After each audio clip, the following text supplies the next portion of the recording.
قال، انہوں نے کہا، صلی بنا رسول اللہ صلی اللہ علیہ وسلم ذات یوم، ایک دن حضور نے ہمیں نماز پڑھائی، امامت فرمائی، ثم اقبل علینا بوجہہ، پھر اپنا چہرہ اپنا رخ ہماری طرف کر کے آپ نے گفتگو شروع کی، فوعظنا موعظۃ بلیغۃ، پھر آپ نے ایک ایسا واعظ فرمایا جو بہت ہی دلوں میں اتر جانے والا تھا، بلیغ، بلغ پہنچ جانا، تو گویا کہ وہ ہمارے دلوں میں سرایت کر گیا۔ ذرفت منہ العیون، اس کی تاثیر اس درجے ہوئی کہ ہماری آنکھوں میں آنسو ابل آئے، بہہ پڑی ہماری آنکھیں۔ ووجلت منہ القلوب، اور ہمارے دل جو ہیں دہل گئے، لرز گئے۔ فقال رجل، تو عرض کیا ایک شخص نے، یا رسول اللہ، اے اللہ کے رسول صلی اللہ علیہ وسلم، کأن ہذہ موعظۃ مودع، یہ تو ایسا محسوس ہو رہا ہے کہ آپ کا یہ وعظ وداع کرنے والے کا وعظ ہے، یعنی کہ گویا کہ آپ اب ہم سے رخصت ہونے والے ہیں۔ معلوم ہوتا ہے کہ یہ آخری وعظ ہے جو آپ نے ارشاد فرمایا، جس درجے کا بلیغ اور مؤثر وعظ آپ نے، اور دلوں میں کھپ جانے والا، جس سے آنکھوں میں آنسو کے جو دریا بہنے لگے اور دل جو ہے دہل گئے۔ تو کأن ہذہ موعظۃ مودع، وداع کرنے والا، مودع، تو جیسے وہ جاتے ہوئے آخری وقت میں نصیحت کرتا ہے، آپ کی معلوم ہوتا ہے ایسی نصیحت ہے۔ فأوصنا، تو ہمیں ذرا مزید وصیت فرمائیے کہ آپ ہمیں کیا تاکید کر رہے ہیں، اگر یہ واقعی آپ کا اس دنیا سے رخصتی کا وقت قریب آ گیا ہے تو پھر ہمیں وہ باتیں بتائیے کہ جن کی ہمیں سب سے زیادہ ضرورت ہوگی۔ اب یہاں سے حضور کا قول شروع ہو رہا ہے۔ فقال، حضور نے فرمایا، اوصیکم بتقوی اللہ، سب سے پہلے تو میں وصیت کرتا ہوں تمہیں اللہ کا تقوی اختیار کرنے کی۔ تقوی کے معنی بہت مرتبہ بیان ہو چکے، بچنا، اور یہ تقوی ایک دنیا کا ہے، ایک آخرت کا ہے۔ دنیا میں معصیت سے بچنا، گناہوں سے بچنا، اللہ کی نافرمانی سے بچنا، شریعت کے حدود سے تجاوز کرنے سے بچنا، یہ بچنا ہے، بچ کر چلنا۔ جیسے کہ کسی گھنے جنگل میں سے گزرنا پڑے انسان کو، اور وہاں کوئی پگڈنڈی بھی نہیں، کوئی راستہ بنا ہوا نہیں، اونچی اونچی گھاسیں اور درخت ہیں، اور اگر وہ امیزون کا ٹاس ہو یا کانگو کا ٹاس ہو تو درختوں سے لٹکے ہوئے بھی سانپ موجود ہوتے ہیں۔ تو اب ظاہر بات ہے کہ آدمی کس طرح چوکنا ہو کر پھونک پھونک کر قدم رکھے گا، کہیں ایسا نہ ہو کہ کوئی سانپ کنڈلی مارے بیٹھا ہو اور میرا پاؤں اس پر پڑ جائے، یا اور کسی موذی جانور کا کوئی بھٹ ہو، کوئی بل ہو اور اس میں میرا پاؤں پڑ جائے۔ تو یہ بچ کر چلنا کہ لو سانس بھی آہستہ کہ نازک ہے بہت کام، آفاق کی اس کارگاہ شیشہ گری کا، ہر سانس کا لحاظ رکھو۔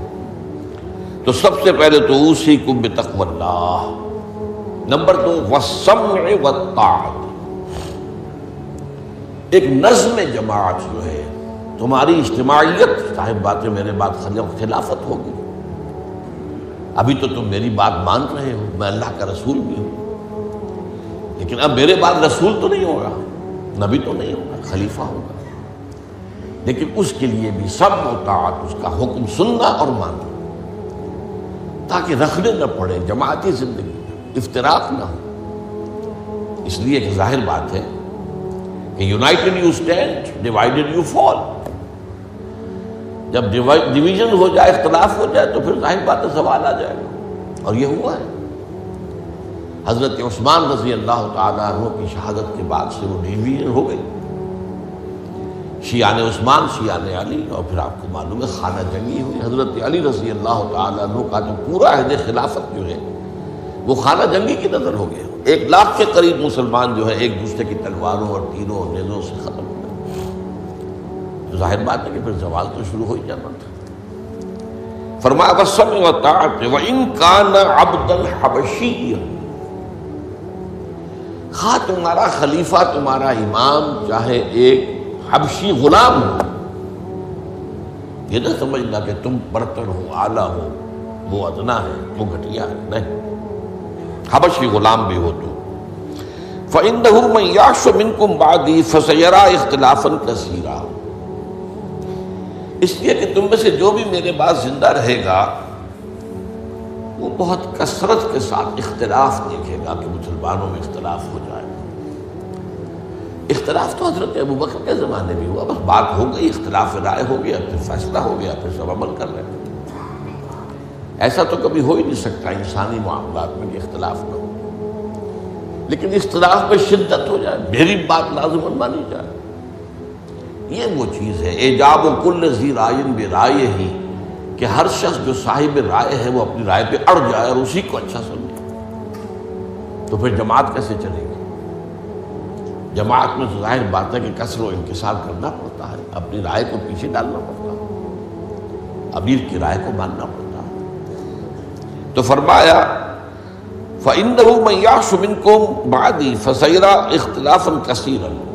اب وہ آیا جو اس موضوع سے متعلق ٹکڑا ہے، فَعَلَيْكُمْ بِسُنَّتِي وَسُنَّتِ الْخُلَفَاءِ الرَّاشِدِينَ الْمَهْدِيِّينَ، تو تم پر واجب ہے کہ میری سنت کو پکڑے رکھنا اور میرے خلفائے راشدین کی سنت کو پکڑے رکھنا، یہ تاکید، ان کی سنت کو مضبوطی کے ساتھ تھامے رکھنا۔ المہدیین، یہ جو خلفائے راشدین ہوں گے یہ مہدی ہوں گے، مہدیین ہدایت یافتہ ہوں گے۔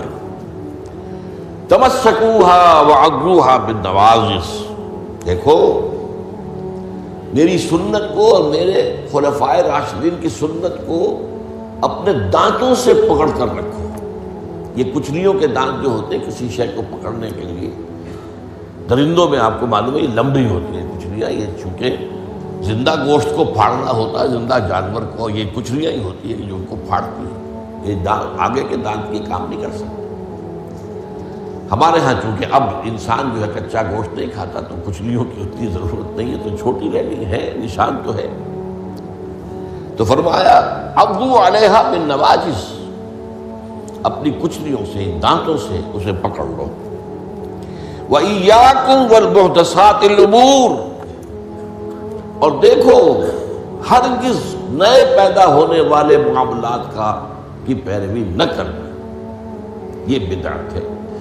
میں پچھلی مرتبہ بیان کر چکا ہوں، بدعت اور محدثہ، بدعہ محدثہ یہ ہم معنی الفاظ ہیں۔ وَإِيَّاكُمْ وَالْمُحْدَثَاتِ الْأُمُورِ فَإِنَّ كُلَّ مُحْدَثَةٍ بِدْعَةٌ وَكُلَّ بِدْعَةٍ ضَلَالَةٌ، اس لیے کہ ہر نئی پیدا شدہ چیز بدعت ہے اور ہر بدعت گمراہی ہے۔ میں نے اس اعتبار سے آپ کو یاد ہوگا کہ بدعت کے جو اسباب پیدا ہیں وہ بھی کل پچھلی مرتبہ بیان کیے تھے۔ بدعت کا ایک سبب یہ ہوتا ہے کہ جب دین کا ہمہ گیر تصور سامنے نہیں رہتا، دین کے ہمہ گیر تصور میں عبادات بھی ہیں، معاملات بھی ہیں، اور معاملات کی اہمیت زیادہ ہے۔ معاملات کی کوتاہی کو اللہ معاف نہیں کرے گا، عبادات کی کوتاہی کو اللہ معاف کر دے گا، وہ تو اللہ کے لیے ہے نا۔ تو اللہ تعالیٰ تو بہت معاف فرمانے والا ہے، یہ انسانوں کا حق اللہ کیسے معاف کرے گا؟ آپ نے کسی کا حق مارا ہے تو اس کا حساب کتاب تو ہو کر رہے گا، یا تو آپ کے کچھ برے اعمال، اس کے کچھ برے اعمال، گناہ آپ کے حساب میں آئیں گے، اور یا آپ کی کچھ نیکیاں ہوں گی تو وہ دے دی جائیں گی اس کو جس کا کہ حق آپ نے مارا۔ وہ گیو اینڈ ٹیک وہاں ہوگا، کریڈٹ ڈسکریڈٹ جو ہے وہ ہوگا، کریڈٹ اور ڈیبٹ وہ ہو کر رہے گا۔ اب تیسری چیز اور ہے، عبادات، معاملات، اور سب سے اوپر اللہ کے دین کو غالب کرنے کی جد و جہد۔ یہ ہم نے حضرت معاذ کی حدیث میں پڑھا ہے، وَضَرْبَتِ السَّلَامُ مِنْ الْجِهَادُ فِي سَبِيلِ اللَّهِ۔ اسلام ایک درخت کے مانند ہم نے دیکھا، وہاں حضور نے مثال دی، اس کی جڑ ہے وہ تو ہے شہادت لا الہ الا اللہ وان محمد رسول اللہ، ایک تنا ہے اقام الصلاۃ و ایتاء الزکات و ضربۃ السلام منہ، اور آپ کو معلوم ہے کہ اصل جو درخت سے مطلوب ہوتا ہے وہ تو اوپر ہوتا ہے۔ ٹھیک ہے، بعض درختوں کی لکڑیاں بھی کام میں آ جاتی ہیں، جلا کے بھی لیتے ہیں یا وہ اس سے فرنیچر بن جاتا ہے، لیکن اصل جو ہے پودا لگایا ہے تو پھول کے لیے، پودا لگا درخت لگایا تو آم کے لیے، وہ کہاں ہوتا ہے؟ وہ تو جڑ میں تو نہیں لگتا، وہ تنے پر نہیں لگتے، وہ تو اوپر۔ تو وہ جو چوٹی ہے وہ جہاد فی سبیل اللہ ہے۔ اب کچھ لوگوں کی زندگی سے یہ جہاد خارج، انہیں تصور ہی نہیں کہ یہ بھی کوئی فرض ہے، باطل کے نظام کے تحت آرام سے رہ رہے، پاؤں پھیلا کر سوتے ہیں، اپنا پروفیشن، اپنا کاروبار، اپنا دھندا، انہیں اس سے غرض ہی نہیں کہ ہو کیا رہا ہے ماحول میں، اللہ کے دین کو کیسے اس کی دھجیاں بکھیری جا رہی ہیں، شریعت کو کیسے پامال کیا جا رہا ہے، دین میں کیسے تبدیلیاں کی جا رہی ہیں، انہیں فکر ہے۔ تو ادھر سکڑ کر آ گئے۔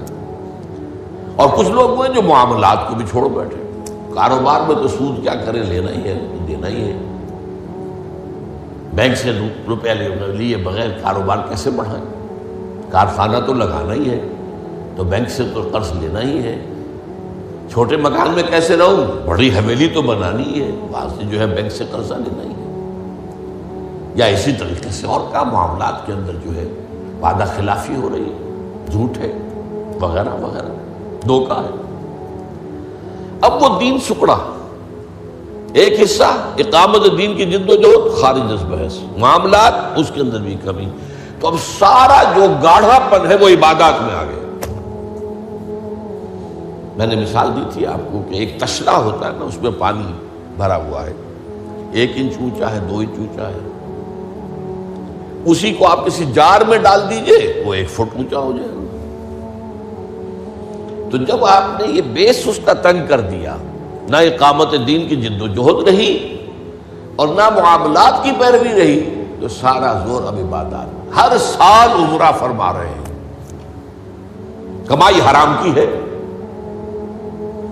کچھ لوگ ہیں بڑے فخر سے کہتے ہیں ہر سال حج کو جاتا ہوں، اور میرا مصلی مقرر ہے پہلی صف کے اندر، وہاں شرطوں کو رشوت دیتے ہیں اور وہ ان کے مصلی محفوظ رکھتے ہیں، سمجھتے بڑی نیکی کا کام کر رہے ہیں۔ حالانکہ دیکھیے، میں خاص طور پر آپ کو بتا دوں، حضور صلی اللہ علیہ وسلم نے جو عمرہ قضا تھا صلح حدیبیہ کے بعد ہوا، اس کے بعد کوئی عمرہ نہیں کیا۔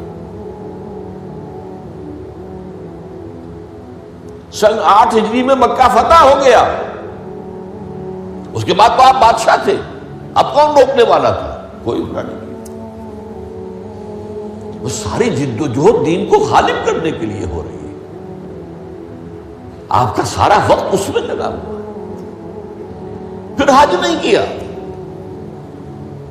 سن 8 میں رمضان میں مکہ فتح ہو چکا ہے، آپ حج کر سکتے تھے، سن 9 میں بھی نہیں کیا۔ قافلہ جو ہے حجاج کا وہ بھیج دیا، مدینے سے روانہ کر دیا، حضرت ابو بکر کو امیر الحج پر خود دی گئی۔ صرف ایک حج ہے، وہ آخری حج جسے ہم حجۃ الوداع کہتے ہیں۔ اس سے سمجھنا چاہیے ریشیو پروپورشن دین میں کیا ہے، واٹ از واٹ، کس چیز کی کیا قدر و قیمت ہے، کون سی چیز کتنے درجے میں مطلوب ہے۔ یہ جب جو ہے جیسا کہ میں نے کہا یہ دین کا تصور سکڑے گا تو عبادات، اور یہ عبادات خلوص کے ساتھ ہو رہی ہوں گی، اور ان عبادات کے اندر تشدد بھی ہوگا اپنے اوپر، اور مبالغہ ہوگا، بڑھاتے چلے جائیں گے، اور یہاں تک کہ اس میں بدعات ایجاد ہو جائیں گی۔ اب خاص طور پر شب برات، پنجویں شب، بہت جو ہے عبادت کر، باقی تو جو کچھ ہوتا ہے اس کو تو چھوڑ دیجیے، آتش بازی ہوتی ہے یا کچھ اور جو ہنگامہ ہوتا ہے، جو جشن، یہ تو کچھ سرے سے دین سے کوئی سروکار ہے ہی نہیں۔ لیکن خاص طور پر اس رات کو مقرر کر لیا، حالانکہ کوئی قوی احادیث موجود نہیں ہے۔ اسی طریقے سے معراج کی شب، وہ ساری چیزیں کیوں ہو رہی ہیں؟ اس لیے کہ عبادات کا جو معاملہ ہے پوری توجہ ان پر مرتکز ہو گئی۔ اچھا، دوسرا مسئلہ کیا ہوتا ہے؟ عبادات میں بھی ایک ہے ان کا ظاہر رسم، ایک ہے باطن روح۔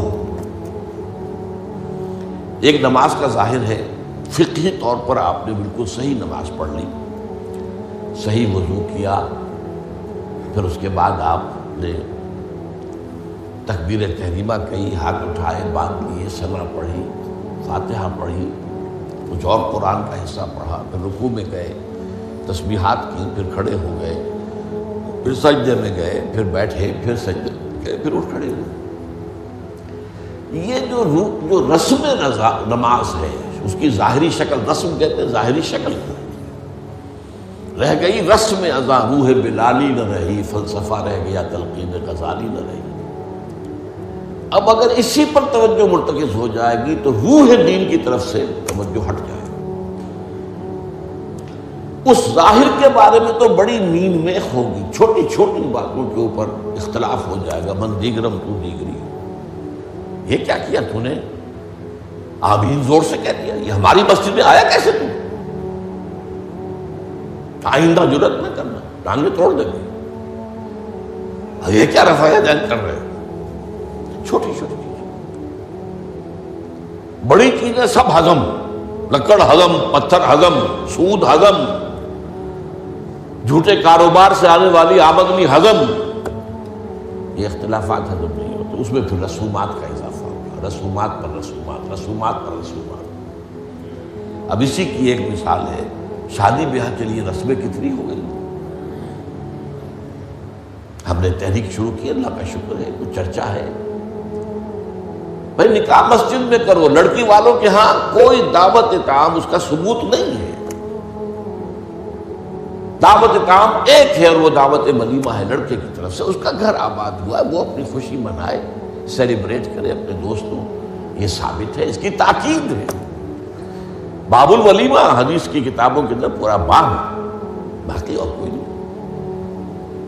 اب یہ ہمارے ہاں بارات چڑھ رہی ہے اور پہلے سیرا بن رہا ہے اور پھر وہاں کچھ پیسے پیش کیے جا رہے ہیں، پھر وہ بارات گئی ہے جتھا بن کر، اور وہ لڑکی والوں کے ہاں جو ہے وہاں نکاح ہوا ہے اور وہاں پھر وہ جو کھانے کھائے جا رہے ہیں، ان میں جو آپ کو معلوم ہے اسراف ہو رہا ہے، جو کھانا جو ہے برباد ہو رہا ہے جس طریقے سے کھاتے ہیں، یہ ساری چیزیں۔ اور پھر کتنی دعوتیں ہوتی ہیں، مہندی کی دعوت ہو رہی ہے، مہندی کی رسم ہو رہی ہے، ابھی تو تاریخ لینے جا رہے ہیں لڑکی والوں کے ہاں، وہ دعوت ہو رہی ہے، جشن ہو رہا ہے۔ پر ہوتا کہاں ہے یہ؟ جن لوگوں کی حرام کی کمائی جو ہے، جن کے پاس انبار اس کے ہیں، وہ اپنی دولت کے اظہار کے لیے یہ سارے کام کرتے ہیں، اور اس کا نام تبذیر ہے قرآن مجید کی اصطلاح میں، تبذیر۔ ان المبذرین کانوا اخوان الشیاطین، یہ جو پیسے لٹانے والے ہیں اپنے نام و نمود کے لیے، شہرت کے لیے، دکھاوے کے لیے، یہ شیطانوں کے بھائی ہیں۔ نتیجہ کیا نکلتا ہے؟ آپ کے پاس تو دولت کے انبار تھے، آپ نے کیا، ایک غریب آدمی کی مصیبت ہو گئی، وہ کیا کرے؟ میری بیٹی کیا کہے گی؟ میری شادی پر میرا باپ یہ بھی نہیں کر سکتا۔ وہ کھاتے پورے کرتے ہیں جس طرح بھی ہو، کچھ بھی، کہیں حرام سے کمائیں، کہیں چوری کریں، کہیں ڈاکہ ڈالیں، کہیں رشوتیں لیں، جس کے ہاں چند بیٹیاں ہو جائیں اس کی نیندیں حرام ہو جاتی ہیں۔ جبکہ اسلام کا اصول یہ ہے، شادی میں لڑکی والوں کا ایک پیسہ بھی خرچ نہیں ہونا چاہیے، مہر لڑکا دے گا، محفل نکاح میں چھوارے لائے یا کچھ اور لائے، ٹافیاں لائے، کچھ آئے، منہ میٹھا کرانے کے لیے لڑکا لائے گا، ولیمہ لڑکا کرے گا، لڑکی والوں کا تو خرچ ہی نہیں، نہ جہیز کا کوئی تصور اسلام میں۔ لیکن ہمارے یہاں سارا معاملہ الٹا ہے۔ تو یہ ہے اصل میں جو اسباب ہوتے ہیں۔ اس میں نے ایک چیز آپ کو اور بتائی تھی،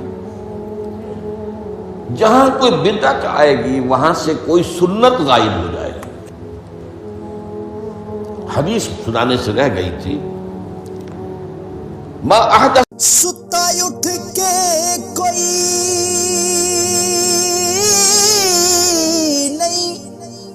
خوش ہوندا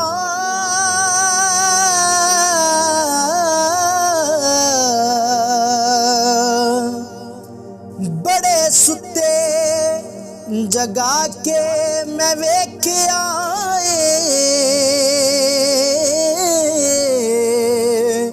اوے کتے جیا نہیں کوئی وفادار ڈٹھا تے ٹکر سکا بھی پا کے ویکھ آئے